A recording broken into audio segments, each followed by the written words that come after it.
planınız varmı ki, avtomatik üzrə, məsələn, bu miqyasda, yəni biznes açıbdır Azərbaycanda və hər hansı bir, belə deyim, ya xidmət göstərir, ya da ki, bir solution var. Spesifik danışa bilməyəcəm, ümumi barədə danışacağım, yəni. Kariyeramda elə insanlar tanımışım. Öz neft sektorunda, öz iqtisad şöbəsində irəli gedib, dərindən o şöbəni öyrənib və bir zaman gələndə artıq o özü, öz çalışdığı şirkətdən ayrılıb, o ixtisas üzrə kiçik bir şirkət qurur. Yəni, bu mümkündür. Bunu eləyənləri də tanıyıram. Amma məsələnin, yəni, qeyri-mümkün ki, belə bunun üçün dəli olmaz. Dəli olan adam üçün hər şey mümkündür, yəni. Onu görmüşüm. Nə mənada? Birinci, məsləhət görərdim ki, belə bir şey edəndə mütləq çox yaşlı, yaşa bir sahib şərikiniz olsun. Həyatda birinci bu etap. Yəni, bu işi tək görün, tək giriş. Bir mentor olaraq, yoxsa sadəcə onun bir co-founders?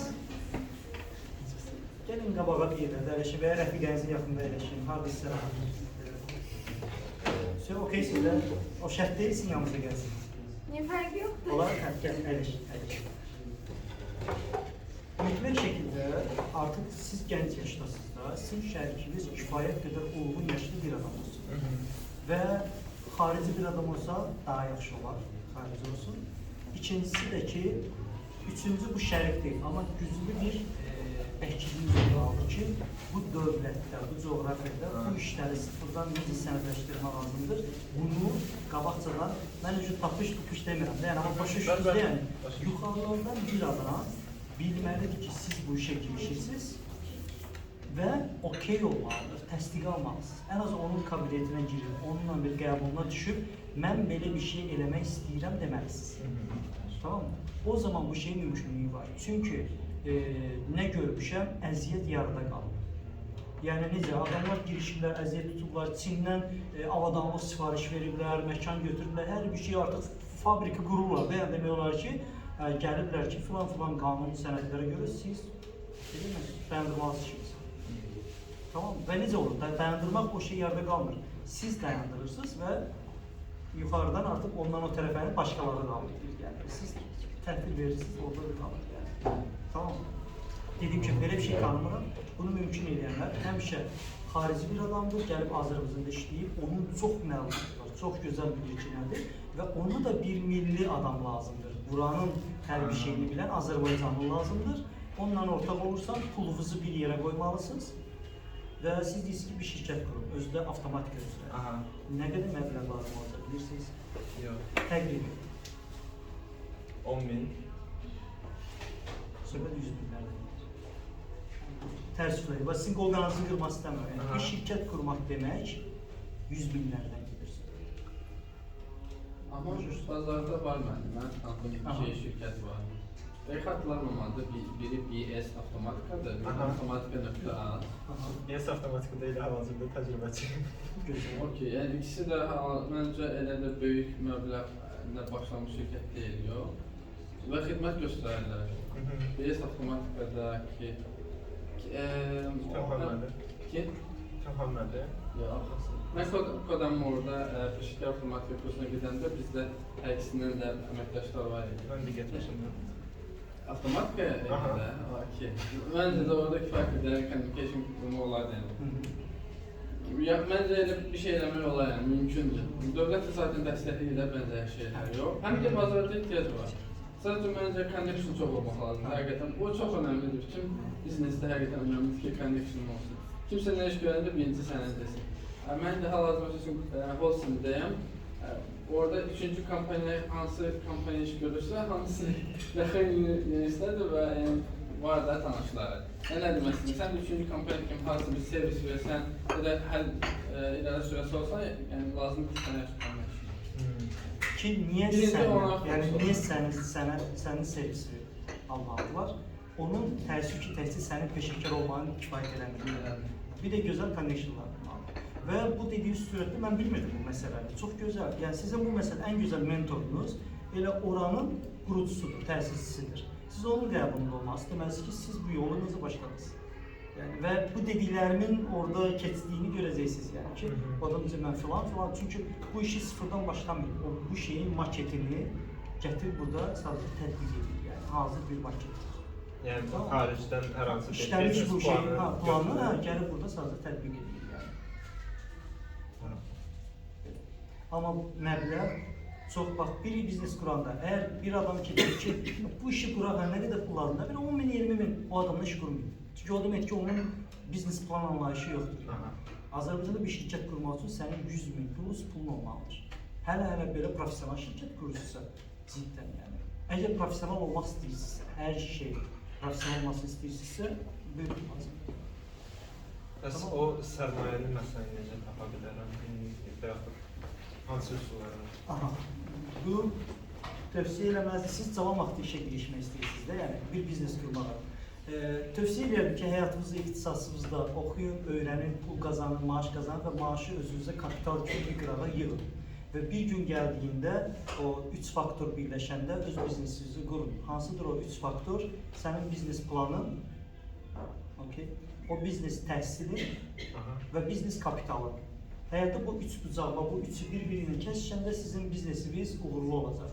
Biznes plan, çünki həmin anda, həmin cəmiyyətdə, həmin marketdə, bazara ən lazımlı o beynindəki o plan olmalıdır. Doğrudan da bu ölkəyə, bu coğrafiyaya o plan lazımdır. Yəni, sən burada fiziyə məktəbi aça bilərsən, amma Bakıda neçə nəfər fiziyə sürəcək, yəni misal göstərəndə, yəni, o plan burada keçərli olmalıdır. 2, onun təhsili olmalıdır. Təhsil 2 hissəyə bölünür. Biznesi qurmağın təhsili və biznesi idarə etməyin təhsili. Qurmağın bir də İdarə etməyin təhsili. Bunu da almağın 2 yolu var, ikisi də olmalıdır. Bunun ədəbiyyatını oxumalısan, biznes təhsil kitablarını oxumalısan. 2, bunları etmiş insanlardan, mentor kimi onlardan dərsini almalısın. Yəni. Tamam, bunu etmiş bir adamın yanına gəlsən, sənə bu qədər də pul verirəm, bu işi mənə öyrət, idarə etmə. Qurmağı ayrı, idarə etmə ayrı. Çox zaman bizneslər Azərbaycanda qurulur, idarə etmənin planı qurulmadığı üçün batırılır yəni. Düzdürmü? Üçüncü neydi? Biznes kapital. Yalnız mənim biznesim Azərbaycanda %100 əminəm ki, tutacaq dediyində get xaladan borc al, atadan borc al, bankdan kredit götür deyərəm. Amma digər bütün hallarda bir biznesi başlayırsınız və əgər cavan yaşınızda bu sizin iş biznesinizsə, onu batıracaq qədər məbləğə okey olmalısan. Yəni bu biznesi mən nə qədər qoyuram? 35 min manat. Ya batarsa, okeyəm. Deyəcəm ki, mən 35 min manatlıq bir həyat təcrübəsi qazandım. Yəni düzdürmü? Və biri var, sən kiminsə pulunu batırırsan həyatda. Bir də var, öz pulun batır. Bu ayrı-ayrı şeylərdir. Öz pulun batanda kimsəyə hesab vermirsən. Öz pulum idi, batdım, çox şey öyrəndim. İkinci addım artıq başqa cür olacaq. Amma sən birinin pulunu batıranda sənin boğazından yapışırlar. Və ondan ayağa qalxmaq daha çətin olur. Nəinki burada yəni. Biznes elədir ki, worst case ssenaryonu hər zaman düşünməlisən. Biznes elədir ki, bu aylıq maaş deyil. Sənin biznesin topda olduğu anda bir qanunla sənin biznesin həmin gün bağlana bilər və aşağı düşə bilər yəni. Ona görə bu şeyləri nəzərə almalısan və məsləhətdir ki, hələ tələsməyib, o kapitalı özünü toplayıb, özünün batıracağı qədər pulla o işi girişəsən yəni. İkidir ki, biznes planı da ki, təqribi yox, bu işi qurmuş adamdan sən bu işə nə qədər pul yatırmışsan, o dərəcədə yəni bilib o rəqəmləri elə yatırmaq. Yəni onun biznes planına uyğunlaşdırmalı. Bəli. Nə qədər kapital məsələn sərf edib, onu müəyyən edib öz çünki biznesi quranda gözə görünən xərclər var, bir gözə görünməyən xərclər var. Gözə görünməyən xərclər işə başlayandan, girişəndən sonra ortaya çıxır. Sənin buna hazır deyilsən yəni. Düzdürmü? Və o zaman qalırsan işin yarımçı qalır yəni belə deyir. Tamam, bu 3 faktoru özündə birləşdir. İndi qaldı, mən əminəm, mənim bu ideyam Azərbaycanda uğurlu olacaq, amma pulum yoxdur yəni. Bunun üçün də investor angellər var, mələk investorlar yəni. Sən onların qəbuluna düşməlisən, onları iqna eləməlisən, onları inandırmalısan ki, bu söhbət bu coğrafiyada tutacaq. O adam da səni nə qədər dinləyir? 46 saniyə maksimum. 1 dəqiqədə olur. 46 saniyədə ya hə deyir, ya da yox deyir. Niyə? O illərdir bu işin təcrübəsidir. Və o adam sizi dinləyəndə, baxın, orada bir dənə ən əsas faktor var, ona baxır. Sən sensoriksən, yoxsa intuitsən. Loridi də desək, sən planlı iş görən adamsan, yoxsa xəyalpərəstsən. Xəyalpərəstlə qəti, onlar heç vaxt öz pullarını bir xəyalpərəstə yatırmırlar. mən bunu eləyəcəm, bunu eləyəcəm, bunu hər şey zor olacaq. Olmasa, sən deməlisən ki, A planı yoxdursa, bax, deməli B planı bu olacaq. Bu materialı sən gömrükdən keçirəsən, gömrük təsdiq eləməsə, nə edəcəksən? Bax, orada desən, yox, yaxşı olacaq. Xəbərəsə elə deyirlər də, belə bir dur nöqtəsi olur. Sonra deyir, pişirləşdir, yox, əla olacaq, yox, yaxşı olacaq. Heç vaxtı o sırf olur. Amma bunu edən adamlar rahatlıqla o investisiyanı götürürlər. Yəni. Məsəl üçün, coffee shop biznesində bizim həmkarı deyək də United Coffee Beans var. Görürsünüz, United Coffee Beans. Yerli məhsuldur, bizimkidir adam, onun adı Pərvizdir. O görmüşsünüz, o binada olmuşsunuz, 2 mərtəbəli bir bina işlədir. O öz pulunu eləmir, investordan. İnvestora nəyi ikna edir? Azərbaycanda ilk dəfə mən öz kofemi özüm üyüdəcəm. Yəni hazır kofe almayacağım, özüm xam kofeni alacağım, özüm üyüdüb, özüm satacağım. Adamlar ona inanırlar. Və orada söhbət milyondan gedir. Milyon qoyur o işə yəni. Tamam mı? Amma bunu edəcək bir ideya olmalıdır yəni. İnandırmalısan adamları. Mən də bu işlə əlaqəli bir sual verir bilərəm. Əslində mənim ağlım həqiqətən, mən də əvvəldə düşünmüşəm. Biraz da xəyalpərəstliyinə görə düşünmüşəm. Maraqlıdır ki, mənə görə bu sahədə, xüsusən avtomatik elektrik sahəsində iki cür biznes açmaq olar da. Biri sırf servis işi görür, biri də innovasiyalar tətbiq edir, hazırlayır və satır. Sizcə hansı daha risk az bir şeydir? Servislə işi görmək, yoxsa innovasiya bir şey görmək? Şəxsi fikrimi deyirəm sadəcə. Bu hər hansı bir təcrübəyə dayanır. Çünki mənim bunun üzərində bir tək yaşanmış təcrübəm yoxdur. Yəni mən servisə daha yönəlik davranardım. Əgər müstəqil fəaliyyət göstərmək istəyirəmsə, müstəqil, öz şirkətim olsun, kimsə mənə qarışmasın, öz işimi, bu işi bilirəm, bu servisi satıram insanlara, düzdürmü? Yox, mən innovasiya eləmək istəyirəmsə, dövlət qurumlarla, grantlarla işləsəz daha yaxşı olar. Çünki ortaya bir yenilik çıxartmalısan və bu yeniliyə inanıb sənə dəstək olan bir qüvvə lazımdır, yəni. Yoxsa, çünki o... Krişə lazımdır. Krişə lazımdır. Yoxsa mən innovasiya eləmək istəyirəm, ehtiyac varmı? Bu var. Çünki məsələnin orada marketing tərəfi də var, yəni. Çünki həyata bir innovasiya gətirəndə bizim insanımız yeniliyə açıq deyil. Deyil. Yəni, sən bu insana onun şuur altına yeritməlisən ki, bu məhsul sənə xeyli olacaq. Bunu almalısan. Alanda cool görünəcəksən. Əla olacaq, yəni. Onu elətdirmək məsələn gedir marketing strategiyası tərəfinə, düzdürmü? Amma sən bunu hər hansı bir böyük qüvvənin bir himayəsi altında eləyəndə, onlar sənin üçün müştəri bazası zaten yaradırlar, yəni. Çünki sən onları istəyirlər, sifarişi, sən onlara onu verirsən və rahat gedir, yəni, prosesi.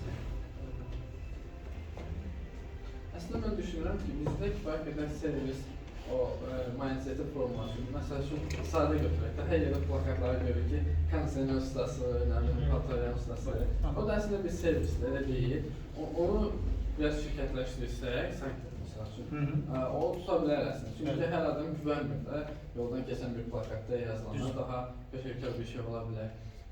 Bir də mən də araşdırmam üçün bənzər bir şey, məsəl üçün bunun bənzərini elektronikada eləyənlər var, texnoloq. Onlar da əslində innovasiya edirlər və onlar da servis göstərirlər. Amma mən orada çox maraqlı bir şey gördüm ki, sezdim. Onlar sənayeyə fokuslanırlar. Məsələn, onlar kondisioner falan, kaladenik soyuducu, batarya təmir eləmir. Mən maraqlı gördüm ki, niyə? Əslində mənə elə gəlir ki, onlar buna verirlər ki, pul hardadır sənayedə? Sənayə marağı var ki, onu təmir eləsin. Çünki yenisini almaq çox daha bahalıdır. O da istədiyi qiyməti deyə biləcək. Amma hər hansı bir sıra vətəndaşa deyəndə 5-li, 3 elə, 2 elə, o vaxtını alır, bezdirir və orada məbləğ həqiqətən də azdır. Bir var ki, 20 minlik aparatı təmir edəsən, 10 min götürəsən ya da 1000 manat götürəsən, bir də var ki, uzağı 1000 manatlıq aparatı təmir edəsən. Yəni, məncə orada sahəni də fokuslamaq lazımdır, düz seçmək lazımdır. Bir də bazarın tələbi. Bazarda. Onlar görə ki, bizə bunu təmin edəcək, biz ayaqda qalacaq. İnkamımız gələcək yəni. Yoxsa nəyin ki, burada bunu eləməyə çalışmaq yəni. Və əgər o beyin varsa Bakıda istənilən şeyi biznesi çevirmək olar. İndi ki, misal göstərəndə bu dövrdə hər kəs təmizlikçi istəyir evində. Düzdür. Hamı da oradan buradan tapır. Heç də sən götürsən bir dənə şirkət qurursan, evdar xanımları təmizlikçi kimi götürürsən, onları treyn edirsən, adını qoyursan şirkətin, restoran və başlayırsan provide eləməyə insanlara nə təmizlikçi yəni. Evet. Sertifikatlı, sığortalı hər bir şey yəni. Mümkündür yəni. Danışım sizə Sara Rəcəblidən. Tutar ki, bizim həm yaşadığımız bir xanımdır, amma neynir? Hər bir xanım evdə Novruzda şirniyyat pişirir. Bunu şirniyyat pişirməyən bu dəqiqə analarımız yoxdur, düzdür? Və çox analarımız da istəyər ki, özü pul qazansın, özü pul eləsin. Bir şirniyyat şirkəti qurur, evdar xanımları işə götürür. Hətta o xanımlar arasında belə fiziki çatışmamazlık falan olan doğrudan da işləmə ehtiyac var. Və onlar evdən şirniyyatı pişirərək şey edirlər, təmin edirlər. Və Azərbaycanda mükafat almış yəni, ideyalardan biridir. Yəni. Və o ideyalardan gedib xarici ölkələrdə də təmsil olunur. Yəni, Sarıqan. Mümkündür, amma hamı bunu düşünübmü? Yox, o düşünüb o qabağa gedib. Yəni. Düzdürmü? Amma şey də var ki, yəni, siz niyə o sahədə? Çünki bunu bilməlisin. Bilməlisə çox çətin olur yəni. Tamam mı? Əsas biznes qurmaqda da hər şey ən əsas məsələlərdən biridir ki, özün o biznesin fiziki tərəfini, işin aparılma hissəsi var ha. Orada müəyyən həyatının müəyyən yaşında o hissədə olmalısan. Olmasan çox çətin olur yəni. Mən gəlib avtomatik üzrə bir biznes qurmağın heç məqsədə uyğun deyil. Çünki mən ancaq nəyə güvənəcəm? Komandaya. Amma mən bilirəm o nə işləyir. Yox. Bilmir. O mənə rahatlıq kərə də gələ bilər. Düzdür? Ona görə bildiyiniz bir şey üzərindən bir biznes qurur. Ən güclü dünyada restoranlar hansı daha çox partladı, New York'a qədər gedib çıxır. Baxsan ki, oranı quran adam başlayıb ofisant kimi, sonra keçib kassada oturub, sonra keçib restoranın idarəçisi olub, sonra keçib owner olub. Yəni, bu insanlar hər bir şeyi bilir, bütün prosesi yəni. Aydındır.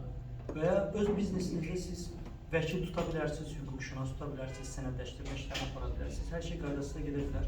Amma bütün bu proseslərdə özünüz iştirak edin. Otur mühasibdə bir yerdə, başa sonra bu açı-tutu necə edirsən bu vericiyə falan, özünüz bilin, yoxsa sonra başlayırsınız. Bunu artıq bu biznes işlədən bir adam, bir təcrübə olaraq danışıram, bu məkanı idarəsi adına rahatlıqla danışıram. Yəni. Özünüz prosesin içindən. Mənə də həmişə maraqlı gəldi ki, niyə də mən biznes qurdum, niyə özüm başında olmalıyım, gedim strategiyini gətireyim. Sonra məsələn, indi işlədiyim şirkətləri görürəm, tək ki, xarici şirkətlər, sahib xaricidir.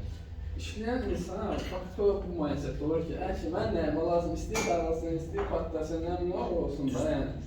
Maaşımı alıram, normal iş gedir və s. Amma onu düşünürüm ki, mən biznesimi olarak o mindsetdə ola bilməyəm də, necə yəni?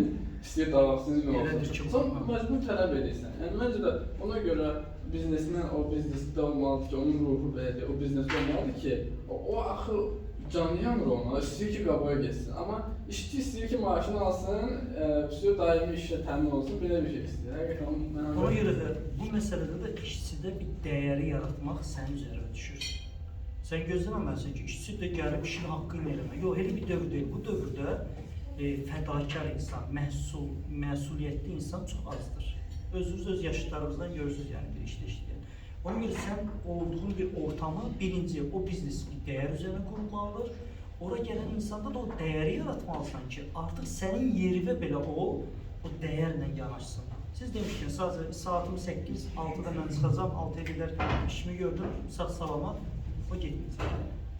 O getməyəcək. Xüsusilə bir müştəri xidməti sahəsidirsə, yəni işin içində o vaxta qədər olmalısınız ki, bu komanda mənim yerimə dəyərlə yanaşır, artıq mən çəkilə bilərəm kənara, artıq mikromenecmenti qoyuram qırağa, çəkilib qıraqdan makromenecmenti geçirəm. O ana qədər işləməlisiniz. Hamı da işləyib, siz də eləməlisiniz. Biznesin başında yatmalısın yəni. Tamam. Çünki yanılğı ondadır. Yəni, biznesmen ol, səhər işə getmə, işlər özü üçün geçsin, sənə pul gəlsin, elə deyil. Hər bir biznesmen o nöqtəyə gələn kimi, yəni normal insan 8 saat işləyirsə, biznesmen 24 saat işləyir. Yine mənim maraqlıdır ki, sizcə Azərbaycan o qədər məbləğə çətinə